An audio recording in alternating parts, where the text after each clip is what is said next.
I sought a title change. My boss declared, titles belong to leaders. You're only a coder. I resigned instantly. Could you imagine being told your worth is zero, your title meaningless, just because you're only a coder? Then, barely 48 hours later, that same boss is on his hands and knees, practically weeping, offering triple your salary because his entire world just came crashing down. This isn't just a story about revenge. It's about the brutal, undeniable cost of disrespect. It all started 4 years ago at a place called Kellerman and Associates, a financial firm where the air always hummed with the quiet efficiency of servers and the unspoken tension of extreme responsibility. They handled wealth management, retirement, investment portfolios for high-net-worth clients, holding data so sensitive, one slip could mean utter ruin. We're talking social security numbers, bank routing info, entire life savings for over 12,000 people. When I, 32-year-old Mark, joined, their security was a joke. Passwords in plain text, encryption from the Stone Age, a database held together by nothing but sheer hope. The previous IT guy had simply vanished 6 months before I showed up, and nobody had touched anything since. Management? They just wanted buttons to work. My official title was Systems Developer, entry-level, even though the job demanded senior-level expertise. My initial brief was basic maintenance. What I actually did was rebuild their entire security infrastructure from the ground up, all while being paid like I was restocking paper.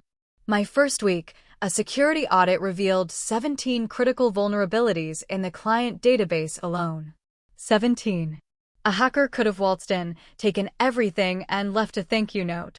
I documented it all: severity ratings, potential millions in fines, class action lawsuits, utter destruction of a 40-year reputation. I presented it to Robert, the director of operations. Mid-50s, silver hair, suits that probably cost more than my rent, and absolutely zero technical clue. He looked at my report like it was written in hieroglyphs. "Is this really that serious?" he mumbled. "We've never had any problems." I spent 20 minutes explaining why losing client trust meant losing everything. His eyes glazed over around my new date. Finally, he waved his hand. "Fine, fix whatever needs fixing, but don't let it interfere with your regular duties." My regular duties included things like resetting passwords and troubleshooting Excel crashes. So, I started working 12-hour days. I came in early, stayed late, spent weekends building sandbox environments to test solutions. I rebuilt the authentication system, got rid of plaintext passwords, implemented proper hashing, multi-factor authentication, and created audit trails for every access attempt. Then, the database encryption. The existing system was a pathetic joke. For a financial firm, we needed something custom, something bulletproof. I spent 8 months designing a proprietary encryption framework from scratch. Not to show off, but because off-the-shelf solutions simply wouldn't cut it. The core of it? A rotating key architecture. Every 48 hours, the system would generate new encryption keys based on a mathematical algorithm I developed. The old ones would expire, new ones would take over. Seamless. Even if someone got the current keys, they'd be useless in 2 days. It was a built-in expiration date for any breach. But here's the kicker: custom encryption needs custom maintenance. The algorithm wasn't something I'd copied from Stack Overflow. It was built on principles I'd researched and tested for months. Without understanding those principles, you couldn't modify it, extend the rotation, or recover from a lockout. I meticulously documented everything, storing the technical specs in a secure location only I could access. For 3 years, it ran flawlessly. No incidents, no breaches, no compliance failures. The company went from a security nightmare to passing every federal inspection with flying colors. Regulators started sending approval letters instead of follow-up visits. Client confidence soared. New business rolled in. And Robert? He took all the credit. He called it his Operational Excellence Initiative, his strategic vision for technology modernization. My name came up exactly 0 times. End of my first year, I asked Robert about a title change and raise.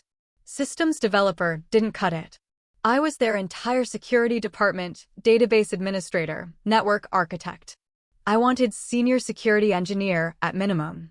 Robert gave me his patented concerned mentor look, the one he used right before saying no. "I appreciate your dedication, Mark," he said, "but title changes require executive approval. There's a process." He promised to look into it. Months passed. Nothing. My annual review, I brought it up again. "Budgets are tight after the holidays," he claimed. "Let's revisit in Q2. I emailed him and HR, documenting everything, creating a paper trail. Q2 came and went. Still nothing. Second year, I expanded the security framework to include real-time threat monitoring, catching 3 phishing attempts targeting executives before any damage was done. I documented, I suggested training. Robert forwarded my reports with his name plastered at the top. I asked for a raise and title change again, this time with market research. My responsibilities warranted almost double my salary. Titles weren't just vanity. They affected future job prospects, industry recognition. Robert nodded thoughtfully, promising to advocate for me, shaking my hand, telling me, "These things just take time." Nothing happened. Meanwhile, they hired 2 new project managers, making more than me, whose job was to schedule meetings. Third year, I stopped asking politely. Formal requests through HR documented market rate disparities, comparisons to competitors. All professional, factual, impossible to ignore. Robert called me into his office, clearly annoyed. "You're making this too complicated, Mark. HR has processes, paperwork." "I told you I was handling it." "It's been 3 years," I calmly stated. "Nothing has changed. These things take time." "How much time? What's the actual timeline? What criteria do I need to meet?" He had no answers because there were none. The process was designed to make me give up. I stopped pushing internally. Instead, I started interviewing elsewhere, quietly testing my market value. Every conversation confirmed it. My skills were worth significantly more. I had options. Fourth year. Everything sped towards a collision. In January, Robert announced a restructuring of tech oversight. He was bringing in a new operations manager to provide strategic leadership. Her name was Ashley Vance, 30 years old, an MBA and 0 technical background. She'd worked in retail and for her dad's real estate company. Her dad? Richard Vance, a Kellerman founding partner, still on the board. Ashley was introduced at a company meeting. Robert beamed, calling her a dynamic leader with innovative perspectives. She'd oversee all technology operations, including my security function, reporting directly to him. My department being me, the only person in it for 4 years. No budget for headcount, apparently, but plenty for a 6-figure salary for the founder's daughter to manage someone she couldn't possibly understand. Ashley's first week, she scheduled an orientation. I expected questions about infrastructure, vulnerabilities, priorities. Instead, she spent 45 minutes spewing business school buzzwords about synergy and leveraging core competencies. When I tried to explain the actual tech, she held up a hand, smiling. "I don't need the weeds, Mark. That's your job. I'm here for strategic direction." Translation: she'd make decisions without understanding them, take credit for wins, and blame me for failures. Just Robert's pattern with a younger face. Over the next 3 months, Ashley implemented changes that made 0 technical sense, but looked great in PowerPoints. Weekly status reports with color-coded sections, redesigned dashboards with better graphics, aesthetics over functionality. She even suggested blockchain integration because she'd read an article. I spent 30 minutes explaining why it made no sense. She nodded, then brought it up in an executive meeting as her idea. All the while, I kept the systems running, maintained the encryption, and protected 12,000 clients' data, while she presented slides about digital transformation. Then came a Thursday in April that changed everything. I'd been tracking job openings for months, had promising leads, one offering almost triple my salary. But I wanted one final attempt to get what I deserved at Kellerman. I went over Ashley's head, straight to Robert. I came armed with documentation that would make any HR professional weep, market salary data, a list of every project, the security audit results, my industry certifications, for years of contributions summarized in a 12-page report. 5 minutes into my presentation, Robert interrupted, glancing at his watch. I appreciate your dedication, Mark, the same old words. But I think there's some fundamental confusion about your role here. You're a coder. An important one, sure. But titles are for leaders. You're not managing a team, you're not setting strategic direction. You're maintaining systems. That's valuable work, but it's not leadership work. I built those systems from scratch, I shot back. The encryption alone took 8 months of 12-hour days. He waved his hand dismissively. Building and leading are different skill sets. Ashley leads the technology strategy. You implement it. That's the structure, and it's working well. Working well. I scoffed. She doesn't understand the first thing. Last week, she asked why we couldn't just use Google to secure client data. She's learning, Mark. Growing into the role. That's normal for any new leader. So, Ashley gets a leadership title and a 6-figure salary for asking questions and attending meetings, while I get called a coder for building the infrastructure that keeps this company compliant with federal regulations. Robert's friendly mask dissolved. His expression hardened, revealing something cold beneath. I don't appreciate your tone, Mark. Ashley has executive confidence for a reason. If you can't work productively within this structure, maybe this isn't the right environment for your career anymore. Something clicked. Not anger, but absolute clarity. For years I'd waited, hoping if I just worked harder, they'd see my value. They'd connect the dots between the secure systems and the person who built them. They'd understand the compliance wins and client confidence traced back to me. But they never would. Their worldview was fixed. People like me were interchangeable parts, just coders. The fact I'd single-handedly prevented disasters and built competitive advantage was invisible to them. The fact Ashley couldn't do any of it didn't matter, because she had the right last name and the right presentation skills. I stood up. You're right, I said, my voice steady.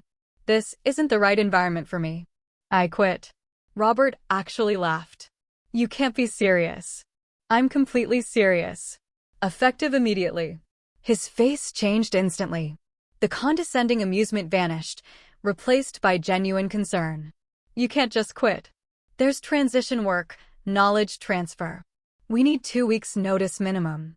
The security systems require, check my employment contract, I interrupted, I'm at will. No notice required either way. You could fire me today without cause. I can quit today without cause. That's how it works. But the systems need maintenance. The encryption protocols need monitoring. You can't just walk away from, I'll write up a summary of current system status before I leave today. Basic information. Beyond that, you'll need to figure it out yourselves. That's what leadership is for, right? I walked out before he could respond. I spent the next 2 hours at my desk writing the most minimal handover document I could justify as professional. Current status, admin credentials, which I knew they'd disable anyway, location of generic documentation. The detailed encryption system documentation, the mathematical foundations of the key rotation algorithm, the maintenance procedures required to keep everything functioning, that was stored in a secure repository only I had access to. When I logged out for the last time, that access went with me. I wasn't sabotaging anything, deleting files, or planting malware.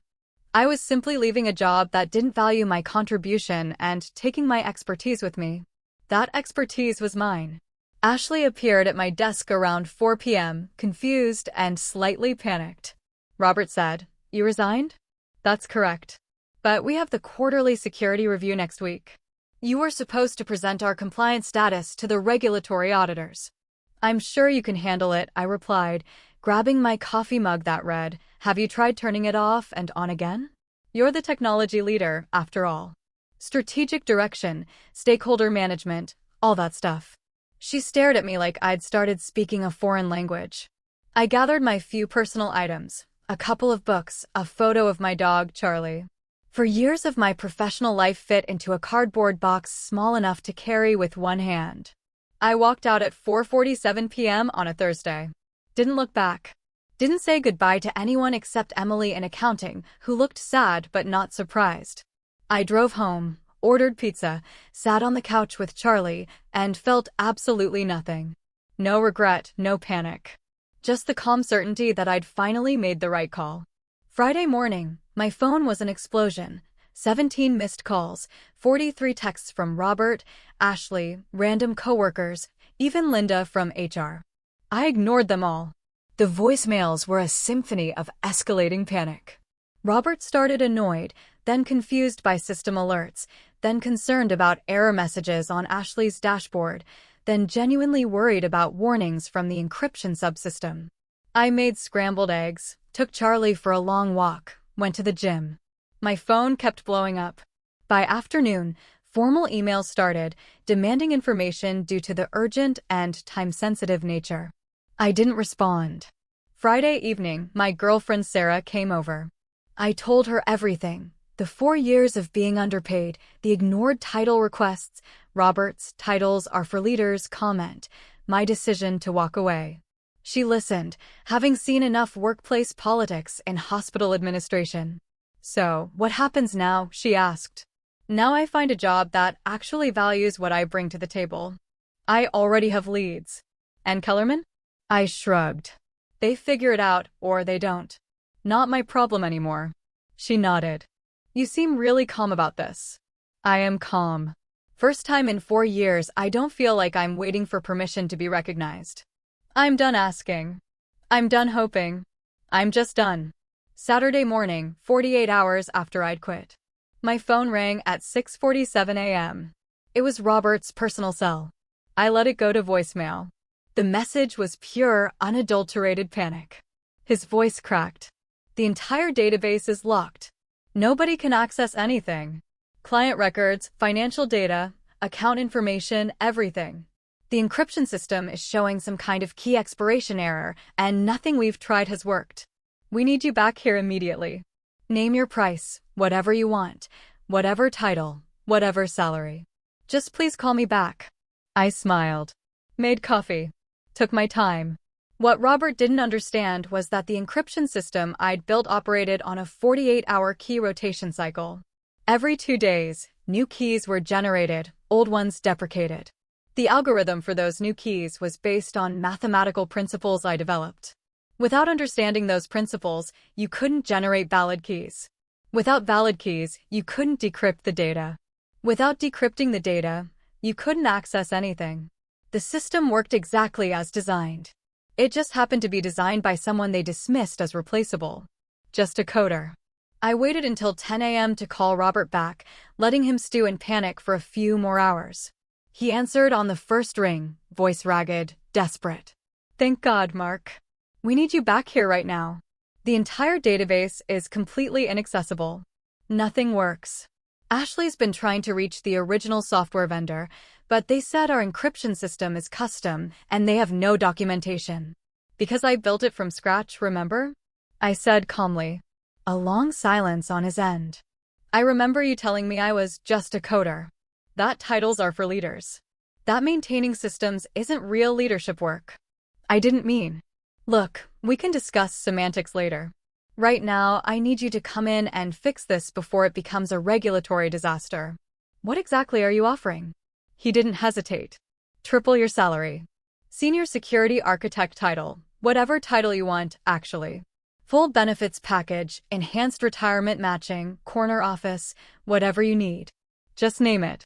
I let that sit for a moment, savoring it. For years of being underpaid, undervalued, dismissed as interchangeable. And now my worth was crystal clear. Not because they'd gained respect for my abilities, but because they were desperate. "No," I said. "No? What do you mean no?" "I mean, I'm declining your offer. I don't work there anymore. I have no interest in working there again. But you have to help us. We have client obligations, regulatory requirements.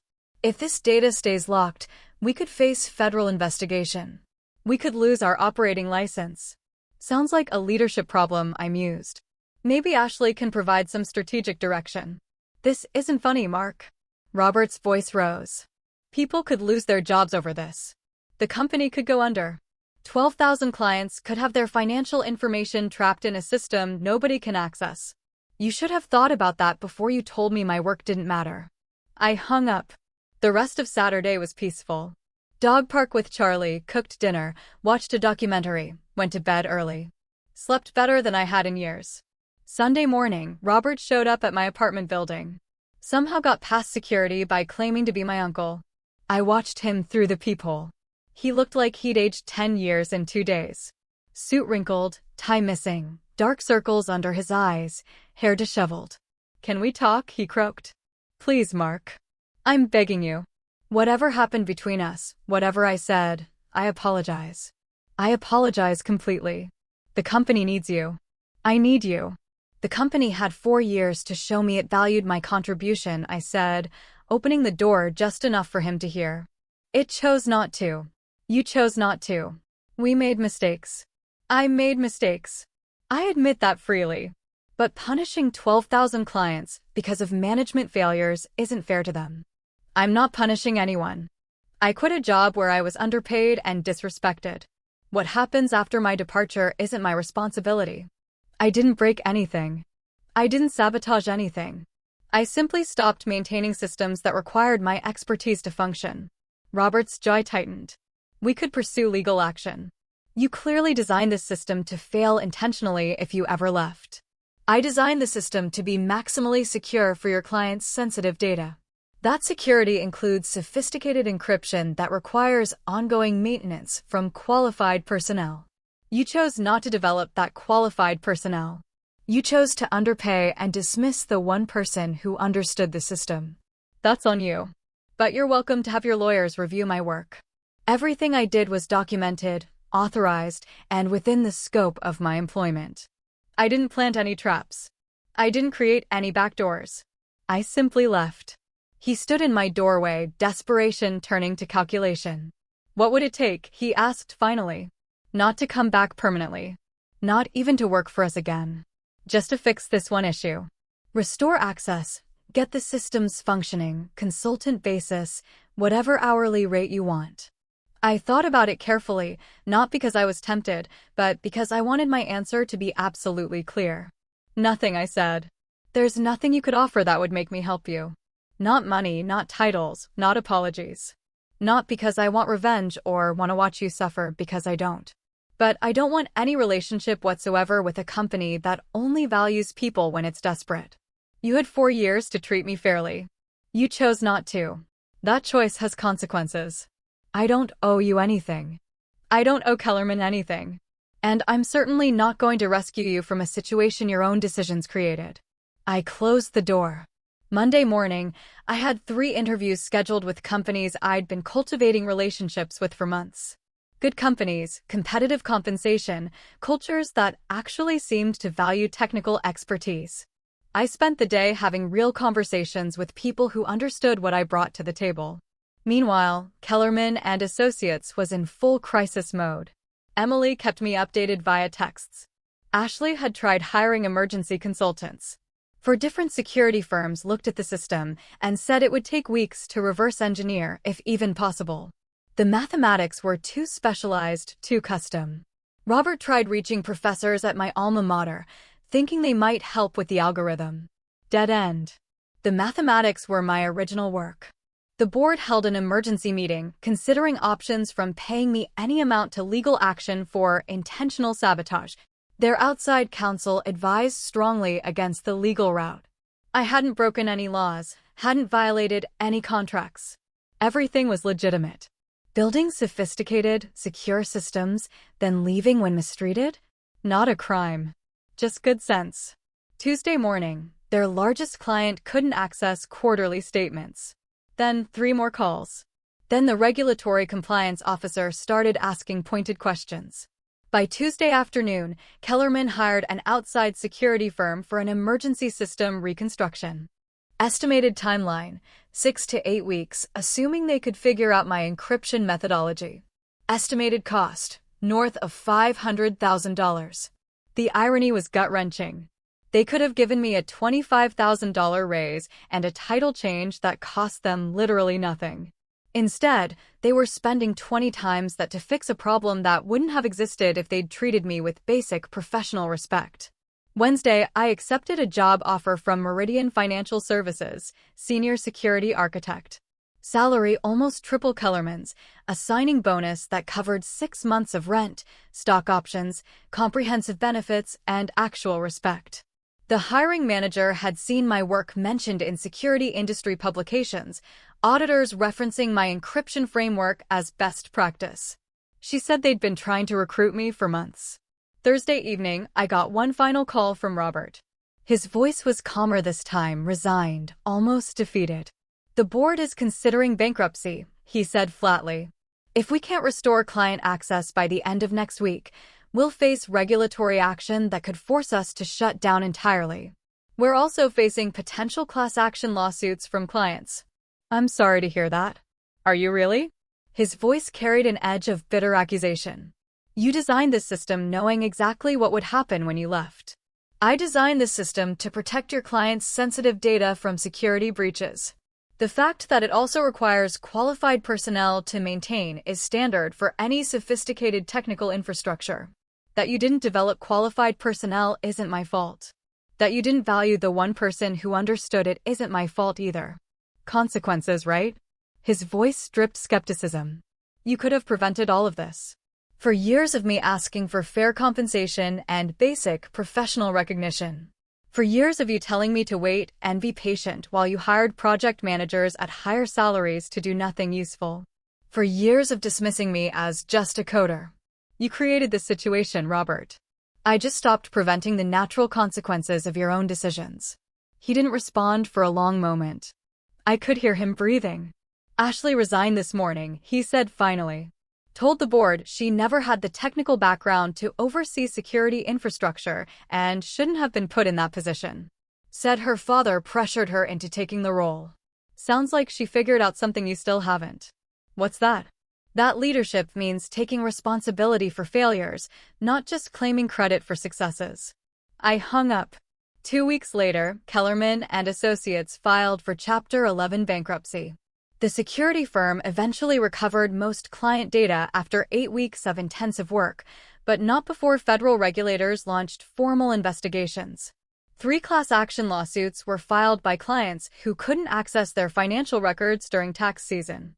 The lead attorney called it the most preventable corporate collapse he'd ever seen. Emily kept me updated.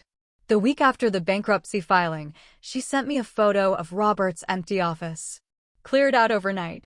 No goodbye email, no farewell meeting. Just gone. The board had asked for his resignation, and he'd given it.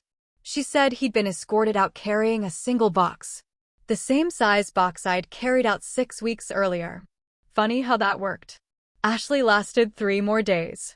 Richard Vance stepped down from the board. The Vance family name was dragged through every financial news outlet. The head of HR was terminated after the board discovered she'd buried 4 years of my written compensation requests. Turns out Robert had told her to file them away and forget about them. The paper trail worked both ways. The 2 project managers, paid more than me to organize meetings, were laid off in the restructuring. When you're cutting staff, you start with the people who don't actually produce anything. Meanwhile, I started at Meridian Financial Services. Corner office with actual windows. Team of 4 reporting to me. My first week, I sat in a planning meeting where the CEO asked the technical staff for input before making infrastructure decisions. I almost fell out of my chair. She actually wanted to understand the technical implications. Novel concept. My first month, I redesigned their encryption protocols, something even more elegant than what I'd built at Kellerman. Documented everything properly, cross-trained the whole team so no single person was critical. My new boss reviewed my work and said it was the most thorough security architecture she'd ever approved. Asked if I'd present it to the board. I said yes. That presentation led to a budget increase for my department, new equipment, 2 additional hires, resources I'd begged Robert for. 3 months in, I got a LinkedIn message from someone at the restructured Kellerman. A new IT director they'd hired to rebuild from scratch. Said he'd heard I was the best in the region, wanted to pick my brain, offered consulting rates. I didn't respond. A week later, he messaged again, said they were really struggling. The recovery firm got the data back, but nobody understood how to build proper security infrastructure going forward. Starting from zero, with a fraction of their client base and a damaged reputation. I still didn't respond. 6 months after starting at Meridian, I was invited to speak at an industry conference. Standing room only. My boss flew in just to watch. One guy, an older consultant who'd worked on the Kellerman recovery project, waited until the crowd cleared. "That was your system," he said, looking tired. I nodded. "Took my team 3 weeks just to understand the mathematical foundations. Most elegant architecture I've ever seen." He pulled out his phone, showed me a screenshot. "Salary data from the bankruptcy filings, public record." "They paid you that?" "For building something like this."